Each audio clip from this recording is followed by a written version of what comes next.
Racontez-moi votre histoire. Sur Radio CHU.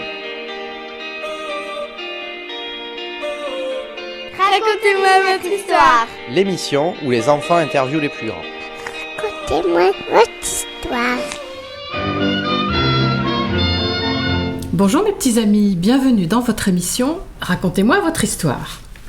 C'est une émission qui se passe avec des enfants, des jeunes de l'hôpital des enfants et un ou une invitée. Et nous avons aujourd'hui 3 journalistes, 2 jeunes filles et un jeune homme. Tout va très bien aujourd'hui. La première jeune fille s'appelle Gabrielle. Bonjour Gabrielle, merci d'être là. Nous avons un jeune homme qui s'appelle Myron. Bonjour Myron, merci aussi. Et nous avons une jeune fille qui est déjà venue la semaine dernière, me semble-t-il. Et oui. Tu t'appelles Laure. Bonjour Laure. Rebonjour alors. Et nous avons une invitée qui s'appelle Camille. Alors Camille, tu nous dis 1 ou 2 mots parce que tu répondras aux questions tout à l'heure. Que fais-tu ? Moi, je suis artiste de cirque. Eh bien voilà. Et ça veut dire beaucoup de choses en fait. Notre émission va démarrer. Qui veut poser la première question ? Petite fille, tu aimais la gymnastique ou pas ?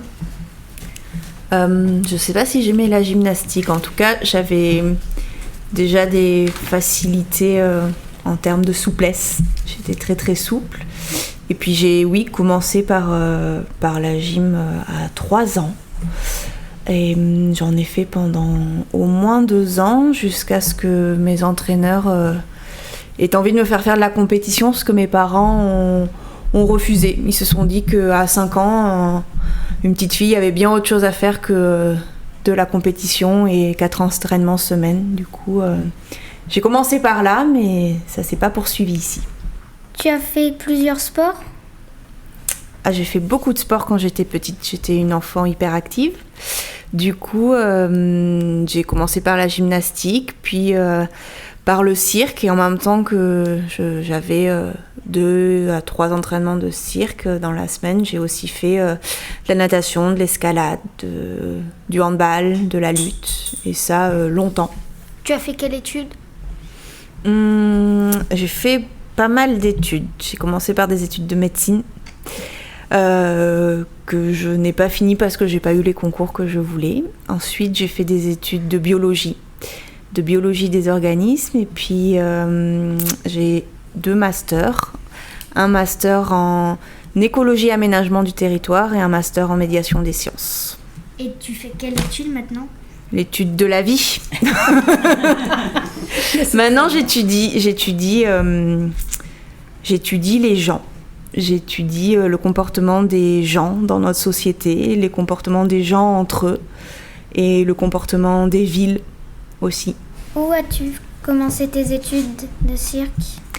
J'ai commencé le cirque dans une école loisir, qui est l'école de cirque de Bordeaux, qui lorsque j'étais petite se trouvait place Amédée-Larieux, dans l'ancien marché couvert, et qui aujourd'hui se situe sous le chapiteau à Bacalan, à côté de la base sous-marine. Est-ce que vous connaissez des écoles de cirque, ou est-ce que vous avez déjà pratiqué pendant des stages ? Oui, il y en a une à Périgueux. Ouais. À l'Odyssée ? Ou le Cube Cirque aussi, ou je sais pas quoi. Tu es allée avec l'école ou Non, stage ? c'est... Comme ça ? Oui, c'est maman, elle me l'a dit. D'où tu viens ? D'où je viens. Moi, je suis née dans le Médoc. Je suis de par ici. Je suis de la région.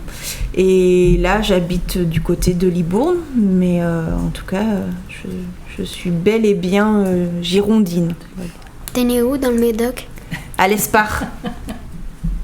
Tu as voyagé et où ? Alors oui, j'ai pas mal voyagé.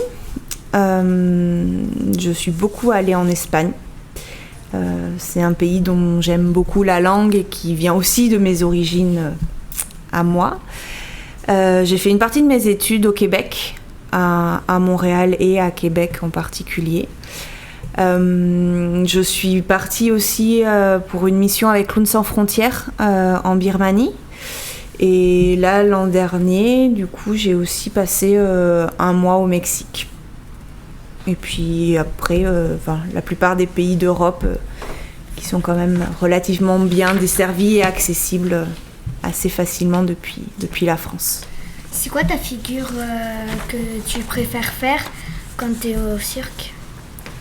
Ça dépend, est-ce que c'est une figure en l'air ou une figure au sol? Si c'est une figure au sol, je te dirais un salto. Et si c'est en l'air, elle n'a pas vraiment de nom cette figure-là, mais on va l'appeler la lessiveuse. Dans tous les cas, ça tourne. C'est quoi la compagnie Née d'un doute? Alors la compagnie Née d'un doute, c'est une compagnie de cirque que j'ai montée en 2013, début 2013. Et c'est avec elle que je crée des spectacles. Tu vas dans les écoles ou les collèges? Je travaille beaucoup avec les enfants, beaucoup par le biais d'ateliers de médiation où on transmet notre démarche artistique, en tout cas la façon que nous on a de créer des spectacles. On vient le partager dans les classes avec beaucoup de primaires et beaucoup de collèges, mais aussi avec des lycéens. Et puis c'est aussi des choses qu'on fait avec des papis-mamies. Et tu enseignes ce sport à des personnes? Alors, je ne dirais pas que le cirque est un sport, mais j'enseigne, oui, la discipline du cirque en formation professionnelle à l'école de cirque de Bordeaux. Et j'enseigne en particulier l'aérien. C'est quoi les portées? Alors, qu'est-ce qu'un porté? Un porté, ça se fait à deux. Dans un porté, on a un duo de 2 personnes où l'un est appelé le porteur. C'est la base, c'est celui qui va porter, supporter et qui va se faire grimper dessus. Et puis il y a le voltigeur qui est celui qui quitte le sol, qui n'a plus de point de contact avec le sol et qui bien souvent est sur le porteur ou en tout cas qui s'élève avec son porteur et qui a besoin de lui pour se maintenir en l'air. Tu as un projet? J'ai plein de projets. J'ai plein de projets différents. J'ai des projets. J'ai un projet en particulier pour dans 2 ans. Du coup, c'est un projet que je vais mettre 2 ans à créer, qui est l'adaptation d'une BD que j'ai lue et que j'ai adorée. Et en fait, cette BD, je voudrais pouvoir en faire un spectacle. Et c'est un spectacle que je souhaite faire dans la rue, dans les villes. Du coup, ça, c'est le projet pour dans 2 ans. Après, j'ai plein de petits projets avec moins de longues périodes de travail, en particulier celui de travailler avec des papis-mamies et des adolescents sur la notion de portée. Du coup, on va essayer de voir comment, avec 3 générations, on arrive à se supporter les uns les autres et à porter, qu'est-ce que c'est que l'héritage, qu'est-ce que c'est que la mémoire et qu'est-ce que c'est que de porter tout ça aussi, les uns les autres, et qu'est-ce que c'est pour vous, enfants, de porter vos grands-parents et à quel point ça a été important pour eux de porter leurs enfants et leurs petits-enfants. Et après, j'ai plein de projets de photos, de dessins, de vidéos aussi, à partir des choses que je fais dans les villes. Et puis, il y en a bien d'autres qui vont arriver en cours de route. C'est quoi le duo d'escalier? C'est quoi le duo d'escalier? C'est la dernière création de la compagnie qui est sortie en juin 2018. C'est un duo de portée et de mouvement, d'acrobatie que je fais avec ma partenaire qui s'appelle Laetitia. Et c'est un projet que l'on ne joue que dans des escaliers d'espace public. Donc à chaque fois que l'on va jouer dans un nouvel endroit, on réécrit le spectacle parce que les escaliers, ils sont tous différents les uns les autres. Et que c'est ces espaces-là dans lesquels sont les escaliers qu'on souhaite faire parler. Du coup, c'est un spectacle qui prend beaucoup de temps de réécriture et de réflexion avant de jouer. On aurait dû l'appeler tout à l'heure pour les porter dans les escaliers. Qu'en pensez-vous? J'avoue. Hein, tu avoues? C'est quoi la BD? La BD, c'est bande dessinée. C'est comme... C'est laquelle? C'est quoi le Ah là, titre? le nom, ça s'appelle Monde Parallèle. C'est une BD qui est sortie là en janvier dernier. Et c'est un roman graphique qui est que en noir et blanc.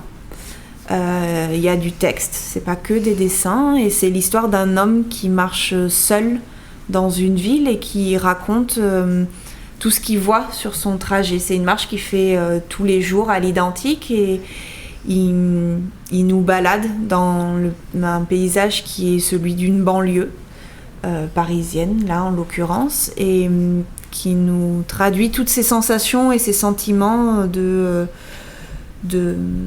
d'errance, en tout cas de marche, et qui du coup nous donne un point de vue sur notre société d'aujourd'hui qui est assez pertinent. Combien de temps tu t'entraînes par semaine? Je m'entraîne à peu près entre 2 et 4 heures par jour, mais ça dépend des semaines. Et tu t'es déjà blessée ou pas? J'ai jamais eu de grosses blessures. Je pense que je me suis jamais rien cassé, en tout cas. Et j'ai dû me faire peut-être une entorse à la cheville, une entorse à un doigt. Et après, je me suis quand même pas mal fait des talonnades. C'est quand mes talons tapent trop fort d'un coup sur une réception. Et là, le pied, on le pose plus trop bien par terre après. Orikai, c'est quoi? Orikai, c'est un spectacle d'aérien. On était 3, parce que c'est un spectacle qu'on vient juste de finir de tourner et de décider d'arrêter. Mais c'est comme une grande aire de jeu pour enfants, en taille XXL, parce que c'est comme une sorte de cage à écureuil qui monte jusqu'à 6 mètres de haut, avec des filets. Et du coup, c'est avec cet objet-là qu'on fait de la voltige aérienne. Et est-ce que tu as des courbatures après tous tes entraînements? Ouais, tu vois, j'ai joué ce week-end et j'ai quelques petites courbatures. Mais c'est des souvent, on a des courbatures sur des mouvements ou des choses que l'on ne fait pas régulièrement. C'est-à-dire qu'il y a plein de choses que je fais à l'entraînement qui ne me font absolument plus mal ou qui ne marquent plus. En aérien, on se fait souvent des brûlures. Et en fait, au bout d'un moment, la peau devient plus dure, plus ferme, et ça fait de la corne. Enfin là, si vous voyez mes mains, par exemple, j'ai quand même pas mal de cornes sur les mains, et du coup, elles ne s'ouvrent plus avec une barre de trapèze. C'était quoi le spectacle? Le spectacle que j'ai joué ce week-end, c'est un spectacle qui s'appelle Sensible Quartier, que j'ai joué avec une autre compagnie que la mienne, qui s'appelle Jeanne Simone. Et du coup, c'est plus de la danse en espace public. On marche pendant une journée entière dans un quartier et on choisit ensuite d'emmener des gens en balade dans ce quartier en leur faisant voir les choses telles que nous, on les voit avec nos sensibilités à nous.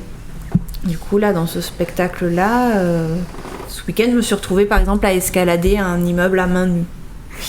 C'est quoi ton prochain voyage?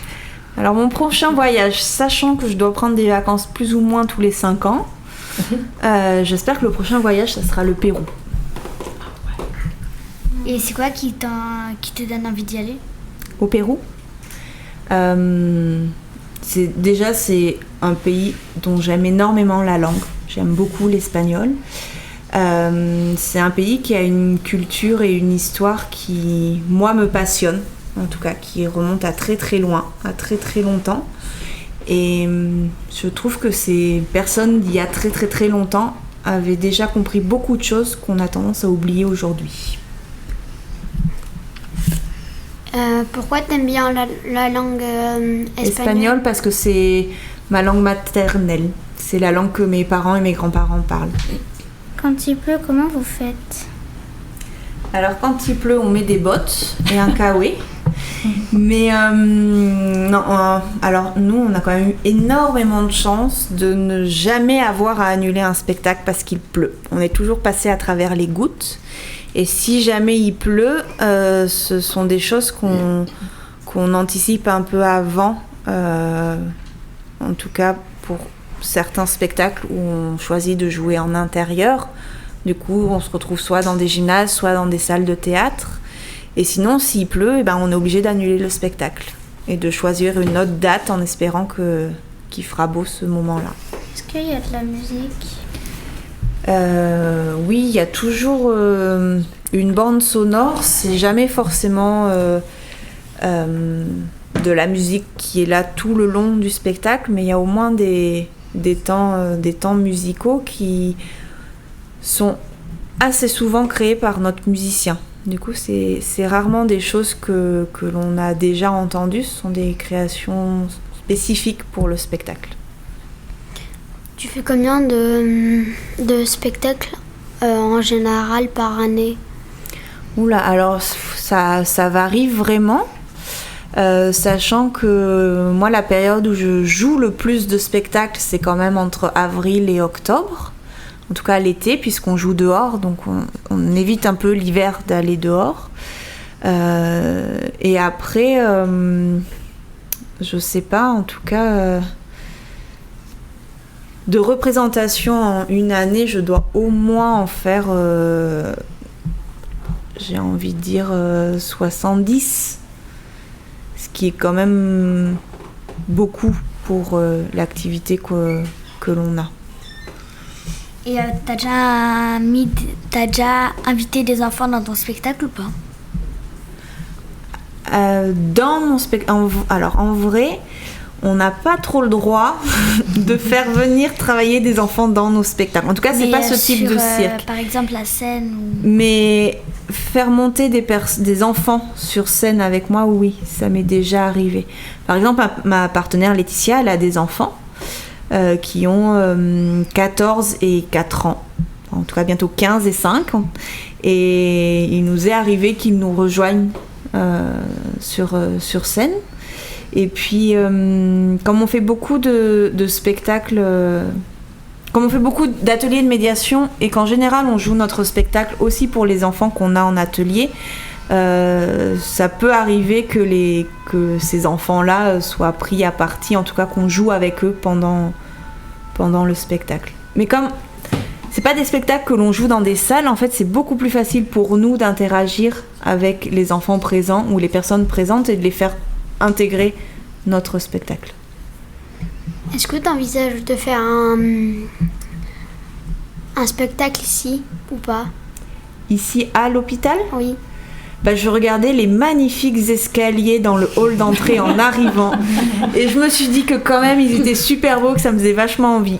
Mais je sais pas comment je peux faire pour y arriver. Mais promis, si ça se passe, je transmets l'information. On vous préviendra. On pourra faire un spectacle dans l'ascenseur.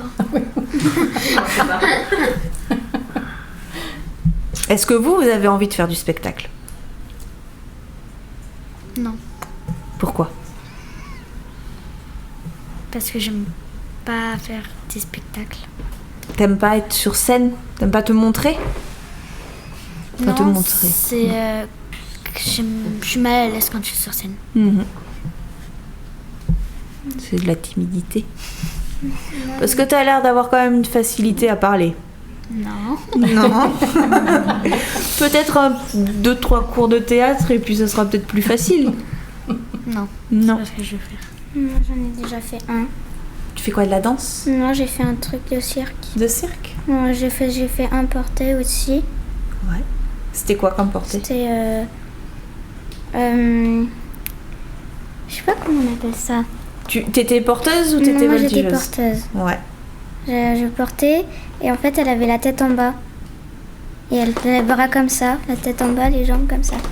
Ok. Tu l'as portée comme si elle allait faire, comme si elle faisait une étoile. Oui, à peu près. Et Et c'était cool. on faisait aussi des acrobaties sur les chaises. Ouais. Et voilà. D'accord. Et t'as fait ça avec l'école? Non, avec le centre. Avec le centre. Devant les parents et les enfants. Comme Et un les spectacle de animateurs. fin d'année ou de fin de stage. C'était un spectacle pour dire merci à un animateur qui s'en allait. Ah, c'est super. C'est cool ça. T'as commencé où l'école de cirque?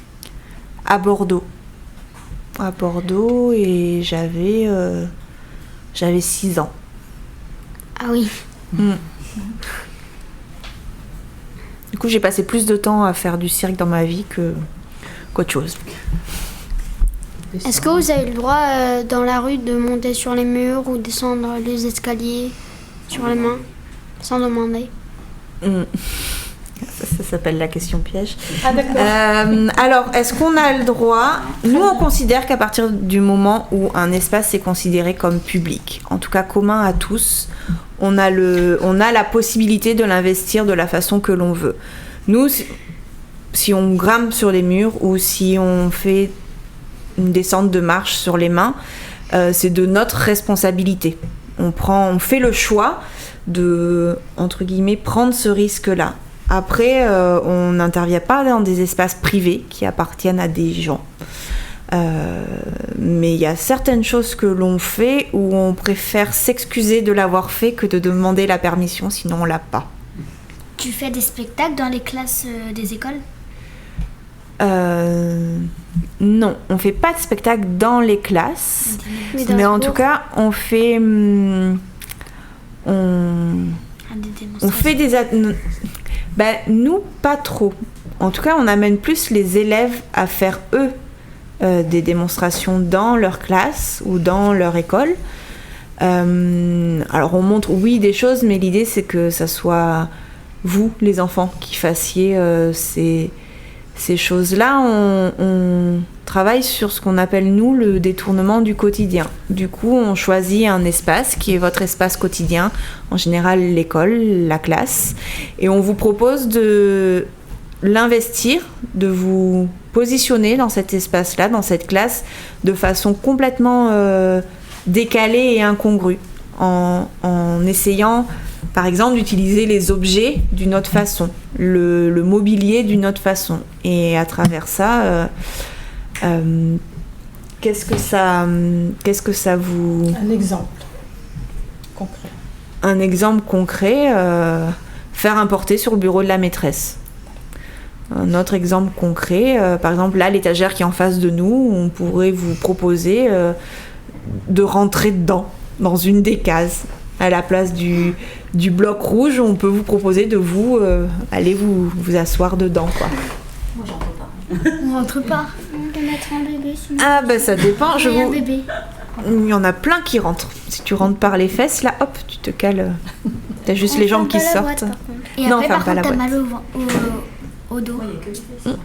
Après, je vous rappelle qu'on fait quand même des ateliers avec des maternelles, des primaires et des collèges. Du coup, il y a des choses plus ou moins adaptées en fonction de la taille, mais l'idée, c'est par exemple là d'aller combler les vides. Comment avec ton corps tu combles les espaces où il y a des vides ou des creux. Voilà, c'est ça. Genre il y a le tableau. Comment est-ce que tu arrives à combler tout l'espace de vide qui crée lui? Bon, je suis obligée de couper la parole à Camille. Parce que j'ai Pierre qui me fait des grands signes en me disant « c'est terminé, on n'a plus de temps ». Eh bien, notre émission se termine. Bon, finalement, on a eu plein de questions et on est obligé de s'arrêter plus vite que prévu. Je remercie Gabrielle qui a posé plein de questions elle aussi. Tu es contente? Tu vois que tu as parlé? Tout va bien? Oui, j'ai eu peur. Et nous avons Mayron aussi qui a posé plein de questions. Toi, tu es cool? Hein? Oui. J'entends plus ta voix. Je m'en fiche, moi, j'aime bien parler. T'aimes bien parler, c'est formidable. Merci à toi. Et merci Laure, merci à toi aussi. Je vois que sur ta feuille, tu avais préparé plein de questions. Donc tu as potassé avant de venir. Et un énorme merci à Camille. On va tous la remercier parce que elle est venue exprès. Elle nous a raconté plein de choses sur son activité.